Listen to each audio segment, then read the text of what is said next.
26 नवंबर 1930 को कनाडा के the meridian daily journal newspaper के फ्रंट पेज पे एक खबर पब्लिश होती है जिसका टाइटल था विलेज ऑफ द डेड। इस खबर ने पूरे कनाडा में खौफ की लहर दौड़ा दी क्योंकि नॉर्थ कनाडा में एक पूरा कबीला रातों रात बिना किसी निशानात के कहीं गायब हो चुका था। नॉर्थ कनाडा के दूर दराज इलाके में मौजूद ये है एंजिकोनी लेक, जिसके किनारे पर एक छोटी सी बस्ती में एस्किमो नामी ट्राइब रहता था। इसमें करीब 100 से 150 लोग रहते थे जो इस लेक से मछलियां पकड़कर अपना गुजारा करते थे। ये नॉर्थ कनाडा का वो एरिया है जहां हजारों नहीं बल्कि लाखों स्क्वायर किलोमीटर्स के एरिया पर सिर्फ चंद हजार लोग ही बसते हैं और इसकी वजह यहाँ का सख्त तरीन मौसम है। एंजिकोनी लेक में मछलियों के अलावा आसपास के एरिया में दूसरे जानवरों का शिकार भी होता है और इसके लिए कई शिकारी यहाँ आते रहते हैं। ये नवंबर 1930 का एक ठंडा तरीन दिन था। जो लिबेल नामी एक शिकारी इस इलाके में शिकार के लिए आया। शिकार में वो इस कदर बिजी हो गया कि उसे पता ही नहीं चला कि कब अंधेरा हो गया। उसके जहन में एक आइडिया था कि वो पहले की तरह लेक एंजिकोनी के किनारे एस्किमो नामी कबीले में जाकर रात गुजार लेगा। इस कबीले के लोग बाहर से आए लोगों की खुशामद करने के लिए काफी मशहूर थे, लिहाजा जो लिबेल ने अपना सामान बांधा और एस्किमो की तरफ कदम बढ़ाने लगा। ये एक चांदनी रात थी, लेकिन दूर दूर तक बिल्कुल खामोशी छाई हुई थी। ना ही कोई शख्स नजर आ रहा था और ना ही किसी की आवाज। वो सिर्फ अपने कदमों की आवाज सुन पा रहा था। हालांकि जो पहले भी ऐसा कर चुका था, लेकिन आज कुछ न कुछ एबनॉर्मल जरूर था। वैसे नॉर्मली वो जब भी उस बस्ती के करीब पहुंचता तो कुत्तों के भौंकने की आवाजें आने लगती थी, जो कि बस्ती वालों ने ही पाल रखे थे। लेकिन आज के दिन बस्ती के करीब पहुंचने पर भी सिर्फ वीरानी और सन्नाटा था। ये सब महसूस करते हुए जो ने अपने कदमों की रफ्तार को बढ़ा दिया। उसको लग रहा था कि शायद गांव वाले सो रहे हैं या फिर कहीं गए हुए हैं।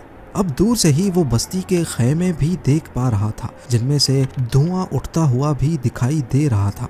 लेकिन करीब पहुंचने पर भी उसको किसी की आवाज सुनाई नहीं दी। फाइनली जब जो लिबेल बस्ती में दाखिल हुआ तो वो ये देखकर हैरत ज़दा रह गया कि यहाँ पर ना कोई इंसान है और ना ही कोई जानवर। पर जो के लिए हैरानी की बात ये थी कि कुछ घरों के ऊपर से धुएं उठते हुए दिखाई दे रहे थे कि जैसे इनके अंदर कोई मौजूद हो। वो रैंडमली एक खैमे में गया, लेकिन वहाँ भी कोई मौजूद नहीं था और ऐसा ही हाल सारे खैमों का था। शायद जो ये सारा मंजर देखा अनदेखा करके वहाँ से चला जाता, लेकिन एक चीज़ ऐसी थी जिसने जो को और ज़्यादा परेशानी में डाल दिया।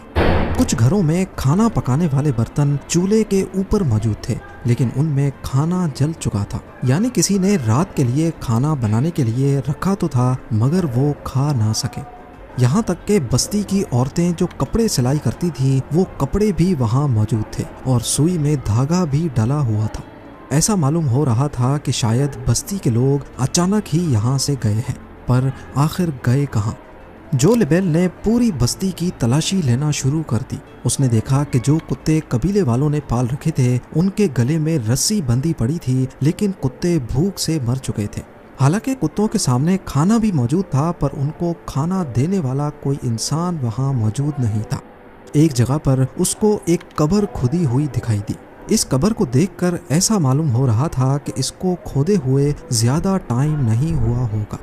ये सब देखते हुए जो लिबेल की परेशानी और खौफ में बेहद इजाफा हो चुका था। वो रात के वक्त अकेला ये सारा मंजर देखकर काफी घबरा चुका था। यहाँ के लोग जब कहीं भी जाते हैं तो अपने साथ अपने कुत्ते जरूर रखते हैं, लेकिन ये सब देखकर ऐसा मालूम हो रहा था कि शायद यहाँ कुछ अजीब हुआ है। कोई ऐसी अनहोनी हुई है जिसने लोगों को अचानक से कहीं जाने पर मजबूर कर दिया है। इतना मजबूर कि वो अपने कुत्ते भी छोड़ गए, कपड़े, खाना और जलती हुई आग को भी बुझा ना सके। जो ये सब कुछ देखकर ज्यादा देर बर्दाश्त ना कर सका और जल्द अज जल्द करीबी टेलीग्राफ ऑफिस पहुंच गया। वहां से उसने रॉयल कैनेडियन माउंटेड पुलिस के कैंप्स पर राब्ता किया और उनको आंखों देखा हाल बयान कर दिया। पुलिस जब गांव में पहुंची तो जो लिबेल ने जो कुछ बताया था वो सच साबित हुआ। पुलिस को शक हुआ कि शायद यहाँ किसी ने हमला किया है और बस्ती के सारे लोगों को मार दिया है। लेकिन अगर ऐसा होता तो बस्ती में कहीं तो खून के निशानात मिलते। खून ना मिलता तो मार धाड़ की वजह से कुछ सामान ही बिखरा होता। पुलिस ने फौरन गांव वालों को ढूंढने के लिए एक सर्च ऑपरेशन का आगाज कर दिया। इस सर्च ऑपरेशन में एक बहुत ही अनोखी चीज देखने को मिली जो शायद जो ने भी नोटिस नहीं की थी।